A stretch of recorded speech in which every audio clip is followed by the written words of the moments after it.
Alright guys, make sure to get your tokens ready because the Black Friday season is coming, and proof of that is the fact that today I will be fully completing the Rimac Concept S special event. Don't get me wrong, I made it clear that this car isn't as worth as other, mostly due to the high requirements of its special event, but at the end the memories I had with this car in Asphalt 8 pushed me to invest a bit here and there in order to maximize this car potential. So with nothing less to add, let's get into it.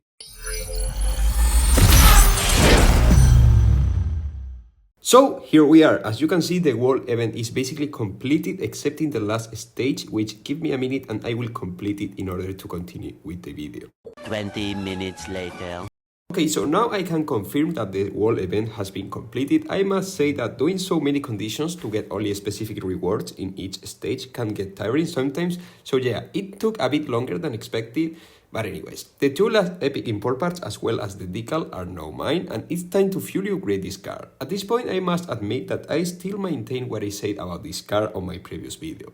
It's not worth the price it takes to lock or max the Concept S, not because it's a bad car, since it isn't, in my honest opinion. It's clearly better than the Batista, so that's already a dub, but because maxing the Veyron a Sorpasso wasn't no easy feat.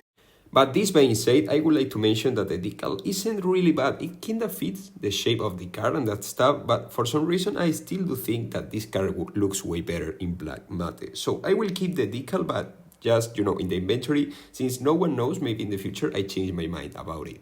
There is not much going on in the rest of this season aside from the SCE007S Grand Prix and the Bugatti Chiron special event, which will start on November the 17th. So I guess I will just, chill for the rest of the season, maybe getting some extra tokens in advance for the Burst of Speed, which is right around the corner. Of course, I can't say any information about the Burst of Speed car so far, but if I can hint you all guys about something, is the fact that will be a quite multiplayer-oriented Burst of Speed as a whole. That's all what you will get from me. There will be always some speculation, and that stuff, but we will only see the truth in less than a couple of weeks once the current season ends and we get to see the Burst of Speed packs. It's curious to see how year after year the Burst of Speed events as a whole grow in relevance among the Asphalt 9 players, as some special event requirements get harder, as was the case of the Deus special event. So I guess it's normal since the Burst of Speed packs most of the time provide a good value for a reasonable price, I would say. I guess that the Black Friday Burst of Speed is even more interesting considering the fact that the packs can be slightly cheaper, as it was the case last year, where you will get 10 packs for 750 tokens instead of 900, as we could see in the summer Burst of Speed. I guess it was